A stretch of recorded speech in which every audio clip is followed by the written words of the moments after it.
ایک فرسخ جس میں ایک ہی نماز جمعہ ہو سکتی ہے تقریباً 3:15 میں، اور سوالن ولو کانا طریقہ، اور کسی کے آگے سوال کے لیے ہاتھ پھیلا دینا، چاہے اتنی سی بات ہو کہ کسی سے راستہ پوچھ رہے ہو، غیرت مند کے لیے یہ بھی بہت بڑی بات ہے۔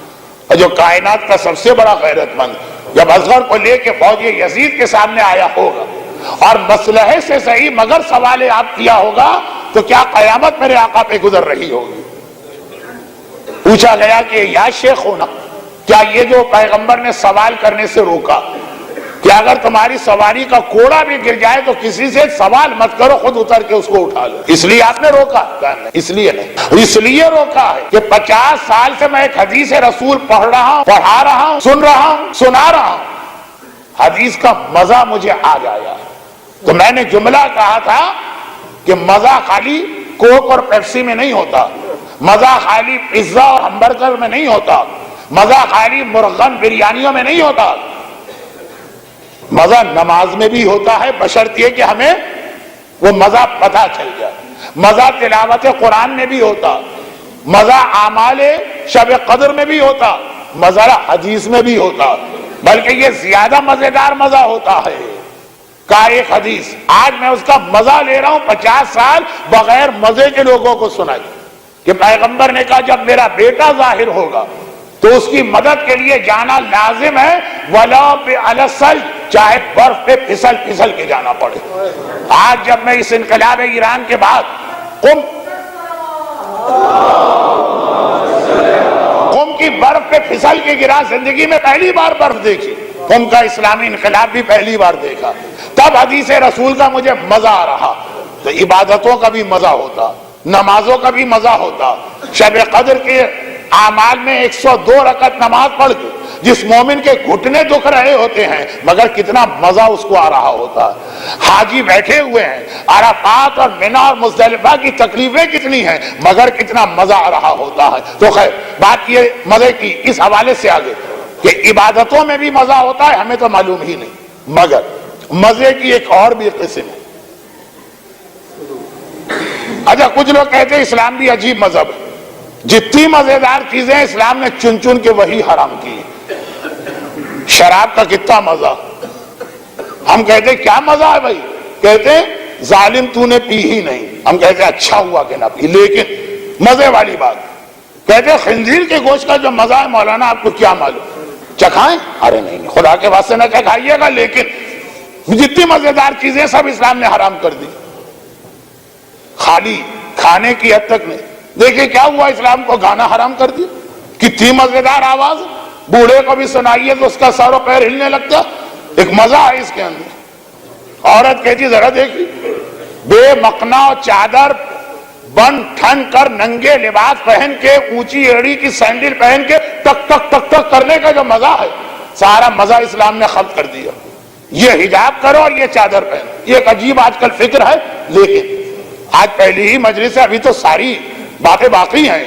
ایک مزہ ہوتا ہے ریاکاری کا، ریاکاری، وہ جو کہا کہ آخری زمانے میں غریب اس لیے حج پہ جائیں گے، مزہ لوگ کہیں دیکھیے کتنا غریب ہے، حیثیت نہیں ہے مگر کس طرح سے حج پہ پہنچ رہا، اس کا ایک مزہ۔ میں نے ایک لطیفہ اس سے پہلے بھی پڑھا تھا، حج بھی سن لیجیے، بہت سیریس ہو کے مجلس میں نہ بیٹھیے، کچھ چیزیں ایسی ہیں کہ ریلیکس ہو کے سنیے۔ ایک صاحب تھے بیچارے، خیر بیچارے تو نہیں ہوں گے لیکن نہیں واقعاً بیچارے تھے، بہت ہی بوڑھے بھی ہو گئے، اب کسی کام کے قابل بھی نہ رہے، مگر شادیوں پہ شادیاں کر رہے ہیں، شادیوں پہ شادیاں کر رہے ہیں۔ ارے بھائی اب شادی کس لیے؟ کچھ لوگوں کا مزاج ایسا ہے، جوان سے پوچھتے ہیں کہ داڑھی کیوں نہیں رکھتے، کہتے ہیں مولانا اگر داڑھی رکھے گی شادی نہیں ہوگی، کوئی لڑکی تیاری نہیں ہوگی داڑھی والے نوجوان کو قبول کرنے پر۔ میں جوان کی بات نہیں کر رہا ہوں، کہتے ہو ٹھیک ہے چلے میں نے آپ کی بات مانی، آئے بزرگوار آپ تو قبر میں پاؤں لٹکائے بیٹھے ہیں، اب آپ کو کون سا شادی کا مسئلہ پیش آ رہا ہے، آپ نے اب تک داڑھی کیوں نہیں رکھی؟ نہیں مولانا قبر میں جا کے حوروں سے تو شادی کرنا ہے، تو ایک بات یاد رکھیے، حوریں صرف داڑھی والے مرد سے شادی کریں گے، چاہے جوش ملی آبادی کتنا ہی مذاق کیوں نہ اڑا دیں۔ خیر میں کدھر چلا گیا، میں واپس آتا ہوں۔ شادیوں پہ شادی، لوگوں نے کہا بھائی بس کیجئے حضرت، کتنی شادیاں کریں گے، آخر آپ شادی کرتے کیوں ہیں؟ اتنے بوڑھے ہو چکے اب آپ شادی کے قابل بھی نہ رہے، کیا صرف ایک جملے کے لیے؟ جب شادی ہو جاتی ہے، نکاح ہو جاتا ہے، پھر دولہا جاتا ہے نا، عورتوں کے بیچ میں رسمیں وغیرہ ہوتی، کہیں کھیر چٹائی جاتی ہے، کہیں آئینہ دکھایا جاتا ہے، کہیں عجیب۔ ایک بار عورتیں کہتی ہیں کہ بھائی راستہ دے دو، راستہ دے دو، دولہا آ رہا ہے، بیٹا آ رہا، بس یہ جو لفظ دولہا سنتا ہوں کہ راستہ دے دو، دولہا آ رہا، اتنا مزہ آتا ہے کہ شادی کی ساری زحمتیں، سارا خرچہ بھول جاتا ہوں۔ حاجی آ رہا، حاجی آ رہا، اس میں اتنا مزہ آتا ہے۔ پیغمبر کہہ رہے آخری زمانے میں حاجی، اس جملے کے لیے جائیں گے لوگ حاجی صاحب کہیں، مگر حاجیوں کے اتنا جانے کے نتیجے میں مکے میں تبدیلی آئی۔ آخری جملہ اس کا بہت اہم ہے، وہ میرا 4 دن کا عنوان بننے والا ہے۔ یہ جو میں حدیث پہ آیا کہ آخری زمانے میں عبادتیں بڑھیں، اور جب عبادتیں بڑھیں گی تو صحیح نیت کے ساتھ کوئی عبادت نہ کرے گا سوائے چند لوگوں، یا گھومنے کے لیے عبادت کر رہے ہیں، یا تجارت کے لیے عبادت کر رہے ہیں، اور یا پھر ریاکاری کے لیے عبادت کر رہے ہیں۔ مگر بری نیت سے صحیح عبادت کریں گے تو مکے میں کریں، مکہ بھر جائے گا۔ پیغمبر کہہ رہے اس کا نتیجہ یہ نکلے گا کہ مکے میں دنیا کی اونچی اونچی عمارتیں بنائی جائیں۔ ایک زمانے میں مکے کا قانون تھا، خانہ کعبہ سے اونچی کوئی عمارت نہیں بن سکتی، اب لگ رہا ہے کہ الٹا قانون ہو گیا کہ سب سے نیچے کعبے کو رکھنا ہے، ہر عمارت کعبے سے اونچی ہونی چاہیے، اونچی حاجیوں سے، کتنی اونچی اونچی عمارتیں کعبے کی چاروں طرف، اور کہا کہ کثرت کی وجہ سے راستہ نہیں ملے گا لوگوں کو چلنے کا، پہاڑوں کو کاٹ کر ان کے پیٹ سے راستہ بنایا جائے۔ اب عرب کے لوگوں کو تو ٹنل اور سرنگ اور انڈر پاس ان چیزوں کا کنسپٹ بھی نہیں ہے۔ پیغمبر نے کہا پہاڑ کے پیٹ میں سے راستہ بنایا جائے گا، لوگ یہاں سے وہاں چلے جائیں گے۔ حیران ہو گئے لوگ، یا رسول اللہ، یہ جو ہم ابھی اتنا اونچا پہاڑ چڑھ کر پھر خانہ کعبہ جاتے ہیں، کہا کہ ساری زحمت ختم ہو جائے گی، پہاڑ کے پیٹ میں سے نکلو، اور جس طرح نہر ہوتی ہے اس طرح کے راستے پہاڑ کے بیچ میں سے بنائے جائیں گے۔ اور پھر پیغمبر نے 2 جملے وہ کہے جو پچھلے سال کہہ چکا ہوں، اس لیے اس پہ زور نہیں دیتا ہوں، حدیث کو پوری کرنا، اور کہا کہ آخری زمانے کی حالت یہ ہوگی کہ ہر آدمی اپنے موٹاپے کا علاج کرے گا، بہت کثرت کے ساتھ بہت مشہور ہو جائے گا موٹاپے کا علاج، اور بوڑھے جوان بننے کی کوشش کریں گے۔ یہ آج کل دنیا کی سب سے زیادہ پروفٹ والی انڈسٹری کاسمیٹک انڈسٹری، بال گر گئے بال اگا دیں گے، جھریاں پڑ گئی ہیں جھریاں مٹا دیں گے، بوڑھے ہو گئے جوان بنا دیں گے، اور جاہل ممبروں پہ جا کے قوم کو نصیحت کرنے لگیں گے۔ بس جہاں پہ یہ کیفیت آ جائے، مکے کی اونچی عمارتیں پھر برداشت، پہاڑوں کے درمیان کے راستے پھر برداشت، بوڑھوں کو جوان بننے کا خبط ہو پھر برداشت، موٹاپے کا علاج ایک بہت بڑی انڈسٹری بن جائے پھر برداشت، لیکن جب کسی قوم میں جاہلوں کو ممبر پہ جانے کی اجازت مل جائے، اب امام کو آنا ہی آنا ہے۔ جب دین اس طرح سے کھیل و تماشا بن جائے، جب جاہل ممبر پہ جانے لگے، سمجھ لینا کہ اب میرے بیٹے کے ظہور کا وقت بہت قریب آ گیا ہے۔ مگر جیسے ہی یہ وقت ظہور قریب آئے گا، 2 بڑے مسئلے یہ پیش آئیں گے کہ دنیا میں قتل و غارت گری اتنی بڑھے گی کہ 1/3 دنیا 200 400 200 1000 2000 نہیں، اگر لاہور کی آبادی فرض کیجئے کہ 90 لاکھ ہے تو 30 لاکھ آدمی قتل و غارت گری کے نتیجے میں مرے گے، اور اس کے بعد 1/3 آبادی بھوک اور بیماری سے مرے گی۔ 30 لاکھ اس سے 30 لاکھ اس سے، پھر 1/3 کے اندر میرا بیٹا ظاہر ہوگا۔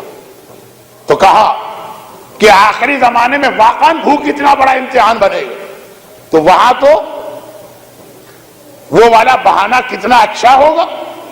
تو کربلا میں آقا حسین نے کہا تمہارے پیٹ حرام سے بھر گئے ہیں، آخری زمانے میں تو مومن کہے گا کہ ہاں بھائی آج اتنے حالات خراب ہیں، اور یہ حدیث ایسی کہ امریکہ میں گیا تو وہاں پہ لوگ روتے نظر آئے غربت کی وجہ سے، انگلینڈ گیا تو وہاں پہ لوگ روتے نظر آئے، جو بڑا فخر تھا نا کہ پہلے انگلینڈ کی حکومت ہر بے روزگار کو الاؤنس دیتی ہے، کس تیزی کے ساتھ ہر چیز کٹ کی جا رہی ہے، پورا یورپ دیکھا وہاں لوگ روتے نظر آئے۔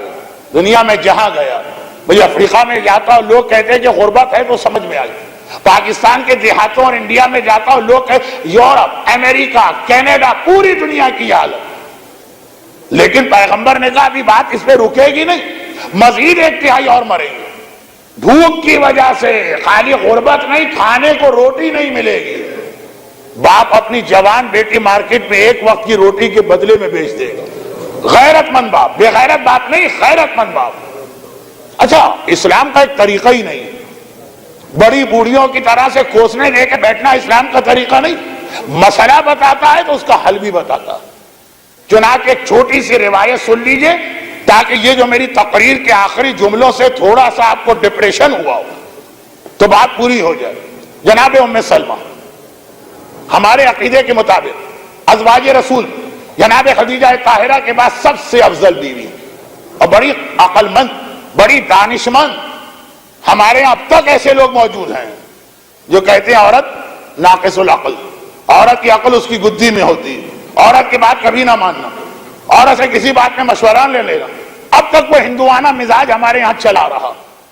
جناب ام سلمہ کی عقل مندی کی تعریف یہ کہہ کے رسول نے کی کہ زندگی میں کسی مرد نے مجھے ایسا مشورہ نہ دیا جو ام سلمہ نے صلح حدیبیہ کے دن دیا تھا. اور بہت سارے ان کے واقعات, مگر یہ سارے واقعات تو ہیں جب یہ رسول خدا کی بیوی بنی. حدیث قصہ کی ایک راوی ہے جناب ام سلمہ, مگر یہ تو رسول کی بیوی بننے کے بعد ہے نا. جناب ام سلمہ کی پہلی شادی ابو سلمہ سے ہوئی جس کے نتیجے میں بیٹا سلمہ پیدا ہوا. دونوں خاندان یعنی ان کا میکہ بھی اور ان کی سسرال مکے کے سخت ترین کافروں میں تھے. شوہر اور بیوی پہ اتنے ظلم بڑھا دیے کہ مجبوراً انہیں بہت پہلے ملک حبشہ ہجرت کر کے جانا پڑا. مسلمان تو مدینے میں 13 سال بعد گئے نا, یہ تو 5ویں سال پیغمبر نے حکم دیا بھئی تم دونوں کے خاندان کا پریشر بہت. مکے سے نجاشی بادشاہ نے اپنے ملک کو کھول دیا, جو مسلمان آنا چاہے میری طرف سے اجازت. گئے یہ لوگ, پھر ایک افواہ پھیل گئی, وہ بھی بڑا دلچسپ واقعہ ہے لیکن سیرت رسول کی کسی اچھی کتاب میں پڑھ لی. افواہ یہ پھیل گئی کہ کافروں اور رسول خدا میں صلح ہو گئی. چلیں یہاں تک تو کوئی بات نہیں. افواہ پھیلی صلح اس بات پر ہوئی ہے کہ پیغمبر نے کہا میں تمہارے بتوں کو مان لیتا ہوں, لات و منات و عزا, تم میرے خدا کو مان لو. اس میں کمپرومائز ہو گیا کہ چلیں ٹھیک ہے, پیغمبر ہمارے 3 بتوں کو مان لیں گے, ہم پیغمبر کے خدا کو مان لیں گے. اور ایسی کتابوں میں یہ روایت آ گئی ہے. اب یہ افواہ پھیل گئی کہ بس سارے جھگڑے ختم ہو گئے. یہ اپنے شوہر کے ساتھ آئی, پتہ چلا کہ غلط بات ہو بھی نہیں سکتا.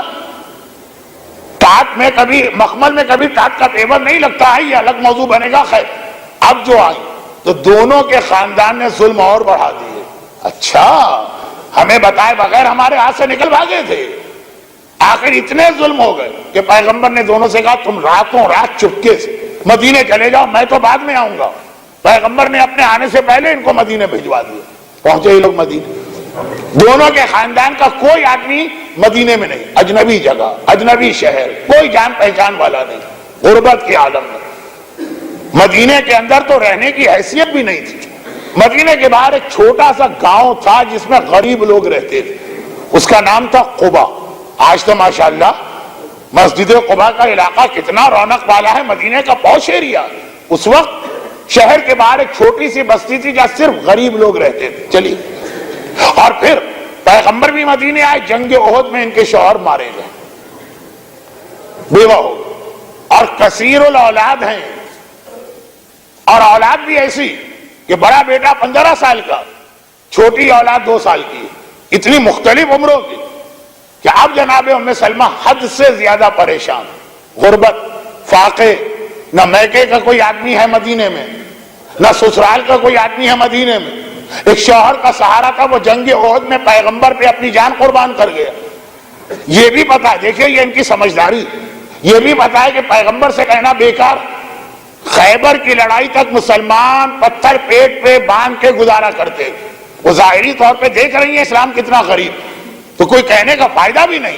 یہ دانش مندی, کوئی جذباتی عورت ہوتی وہ کہتی یہ میرا پرابلم نہیں ہے, پیغمبر کے نام پہ میرے شوہر نے جان دی, ان کی ذمہ داری ہے میرا مسئلہ حل کریں. نہیں, سارے مسائل میں گھری ہوئی ہیں. صرف اتنا ایک دن اپنے بیٹے سے کہا بیٹا مدینے چلے جاؤ. قبا اس وقت مدینے سے بہت باہر, اور جا کے رسول خدا سے کہو کہ آج کل ہمیں کچھ مسائل ہیں, کوئی دعا بتا دیں.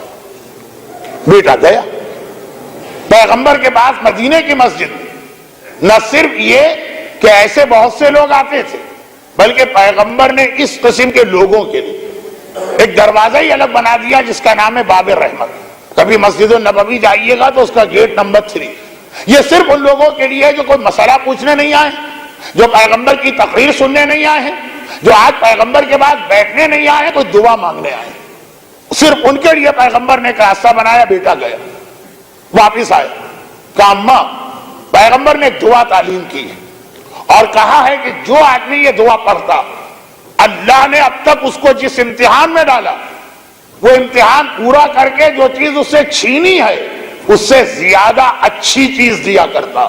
یہ دعا پڑھی ام سلمہ نے، دل میں سوچا، خود کہہ رہی پیغمبر نے کہہ دیا میرے لیے دیٹس انف، بہت کافی ہے میرے لیے، لیکن شیطان تو وسوسے پیدا کرتا ہے نا، وہ تو صرف معصوم ہے جو ہر وسوسے سے محفوظ ہے۔ ام سلمہ کے دل میں خیال آ گیا، میرا اتنا اچھا شوہر سلمہ، اب اس سے بہتر کون مجھے ملے گا؟ اب پھر یہ چلیں، خدا نہ کرے 20 سال کی کوئی جوان بچی بیوہ ہو جائے تو شادی کے امیدوار ہو بھی سکتی۔ ام سلمہ کی عمر 35-40 سال، بڑھاپے کی جانب جا رہی، اتنی میری اولادیں، اب کون مجھ سے شادی کرے؟ اور پیغمبر کہہ رہے ہیں کہ پہلے شوہر سے اچھا۔ اس عمر میں بھی شادیاں ہوتی ہیں لیکن وہی بچے کچھ رشتے ملتے ہیں، مگر پیغمبر نے کہا ہے تو غلط نہیں کہا ہے، دعا شروع کر دو۔ بسم اللہ الرحمن الرحیم، انا للہ و انا الیہ راجعون، اللہم اجعل لی فرجا و مخرجا وارزقنی من حیث احتسب و من حیث لا احتسب۔ اے اللہ، پہلے تو انا للہ پڑھیے، ہمارے یہاں انا للہ خالی موت کی خبر پہ پڑھا جاتا، قرآن نے موت کے بارے میں کہا ہی نہیں۔ وبشر الصابرین الذین اذا اصابتهم مصیبہ، اے صبر کرنے والوں جب مصیبت آئے قالوا انا للہ کہو، پھر اللہ تمہیں خوشخبری دے رہا، کوئی بھی مصیبت آئے۔ دشمنان اہل بیت میں آپ گھرے ہیں، یہ بھی ایک بہت بڑی مصیبت۔ انا للہ و انا الیہ راجعون، اللہم اجعل لی فرجا، خدا بندہ میرے لیے راحت کا سامان پیدا کر دے، ومخرجا۔ عرب دنیا میں جائیے، چاہے دبئی ہو چاہے سعودی عرب، مین روڈ پہ ہائی وے پہ جا رہے ہیں، وہاں سے نکلنے کا جو ایگزٹ ہے اس کو عربی میں آج بھی مخرج کہتے ہیں۔ قرآن کہہ رہا وَمَن يَتَّقِ اللَّهَ يَجْعَل لَّهُ مَخْرَجًا، اللہ سے ڈرو، دیکھو اللہ ہر پریشانی سے بچنے کا راستہ نکالے گا۔ مگر پیغمبر کی دعا، اے ام سلمہ یہ کہو کہ اے خدا میرے لیے راحت کا سامان پیدا کر دے اور مخرجہ اور پریشانیوں سے نکلنے کا راستہ بنا دے، وارزقنی، اور مجھے ایسی جگہ سے رزق عطا فرما جہاں سے میں گمان کر رہا ہوں وہاں سے بھی، اور جہاں میں نے سوچا بھی نہیں ہے۔ دبئی کے ایک مومن 2 سال پہلے ملے، آپ کو پتا ہے نا کہ دبئی کے حالات، مالی حالات کتنے خراب ہیں، جو انگریزی کا ایک لفظ آج کل استعمال ہوتا ہے ببل بسٹ ہو گیا، وہ مصنوعی زندگی تھی، ایک طرح سے یہ حالت ہو گئی کہ جیسے بلبلہ پھٹ جاتا ہے، غبارہ پھٹ جاتا ہے۔ لیکن وہ آئے مجلس میں مجھ سے یہ حدیث سن گئے، دبئی کے حالات تو اتنے خراب تھے کہ میں نے مجلس میں یہ پورا واقعہ وہاں بھی پڑھا۔ 1 ہفتے کے بعد آ رہے، کہہ رہے مولانا کبھی آپ نے دیکھا ہے کہ پتھر کو اگر ہم دبائیں تو اس میں سے پانی نکلے؟ ہو ہی نہیں سکتا، میرے لیے وہی ہو گئے۔ 1 ہفتہ ہو گیا مجھے دعا پڑھتے، 4 لاکھ درہم کا قرضہ، سوچ رہا تھا کیا کروں، کہاں بھاگ کے جاؤں۔ کل رات کو ایک ایسا کنجوس جو کبھی باپ اور ماں کو 1 پینی نہ دے، 1 پیسہ نہ دے، وہ میرے پاس آیا بغیر کسی تعلقات، 1 ملین 10 لاکھ درہم دے گیا کہ ہم اور تم مل کے ایک نیا بزنس شروع کرتے ہیں۔ آج کل اس طرح سے لوگ پیسہ پکڑ کے بیٹھے ہیں کہ بڑے گہرے تعلقات ہو تب بھی کوئی کسی کو پیسہ دینے کو تیار، جان نہ پہچان، اتنا کنجوس۔ میں نے تو اپنی آنکھوں سے اس دعا کا نتیجہ 1 ہفتے میں دیکھا، یہ 2 سال پہلے کی دبئی کی بات ہے۔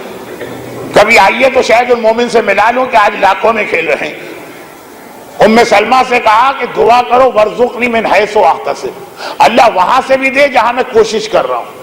آپ نے جاب کے لیے اپلائی کیا، آپ نے کسی بزنس کو سٹارٹ کیا ہے، امید ہے کہ وہاں سے پروفٹ، ومن حیث لا احتسب، وہاں سے بھی دے کہ میں سوچ بھی نہیں سکتا وہاں سے ملے گا، وہاں سے بھی مل جائے۔ ام سلمہ کہتی ہے میں نے دعا شروع کی، لیکن یہی سوچ کر حکم رسول ہے، دعا پڑھ رہی، میرے شوہر جیسا اچھا شوہر کہاں سے ملے؟ اور ابھی 4 مہینے گزرے تھے، پہلے شوہر کی عدت پوری ہوئی تھی کہ خود اللہ کے رسول میرے گھر پہ آئے اور کہا ام سلمہ میں اپنا رشتہ تمہیں دے رہا ہوں، کیا تمہیں قبول ہے میری زوجیت میں آنا؟ میں سوچ بھی نہیں سکتی تھی کہ اتنا اچھا رشتہ مجھے ملنے والا ہے، جو سید کائنات ہے، ساری کائنات کا سردار، اور وہ میرا شوہر بننے والا ہے۔ میں تو خالی یہ سوچ رہی تھی کہ پہلے شوہر کے مقابلے میں کون ملے گا۔ اب میں نے دیکھا کہ اس دعا کا نتیجہ کیا نکلا۔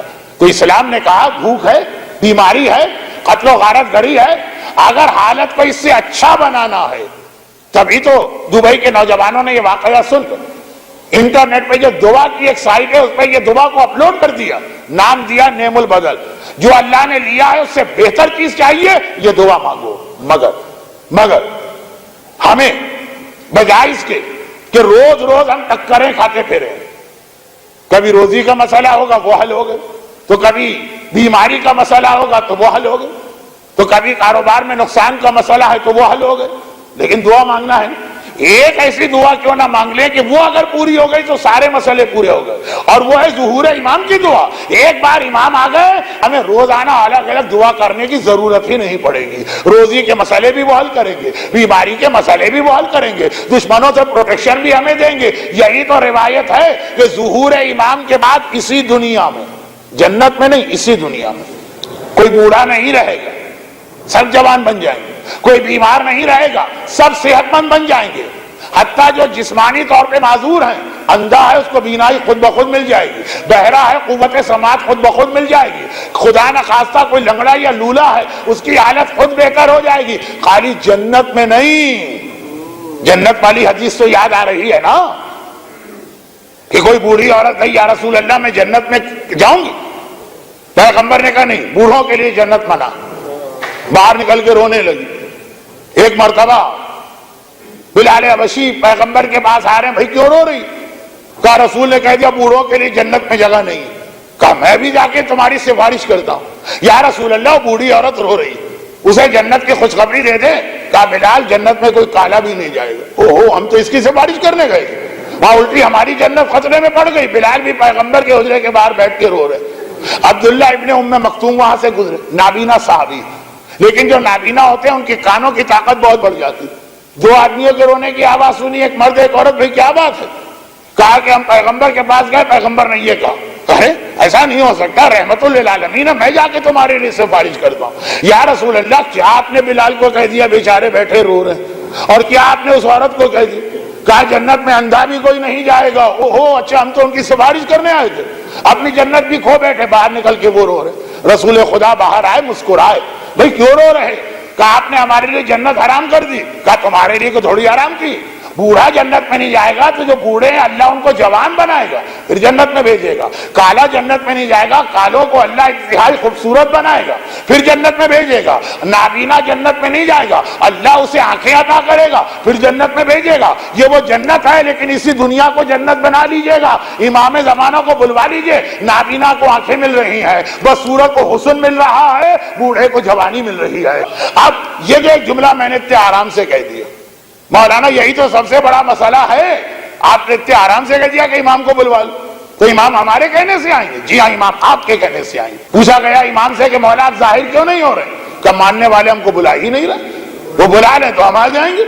ارے نہیں بلا رہے، لاکھوں نہیں کروڑوں آج صاحب ایمان دنیا میں تڑپ تڑپ کے کہہ رہے ہیں اجل اللہ تعالی ظہورک۔ کہ اس طرح زبانی بلاوے پہ ہم نہیں آتے ہیں، زبان سے کہہ رہے ہیں اپنے آپ کو بدلا کتنوں نے ہے۔ ایک داڑھی تک رکھنے کو تیار نہیں، مولا آ جائیے آپ کے لیے جان قربان۔ ایک سر پہ اسکارف تک تو سنبھالنے کو عورت تیار نہیں، مولا آ جائیے۔ ایک نوجوان اپنا ڈسکو ڈانس اور میوزک چھوڑنے کو تیار نہیں، مولا آ جائیے۔ ہیں اچھے لوگ ہیں لیکن اکثریت کی بات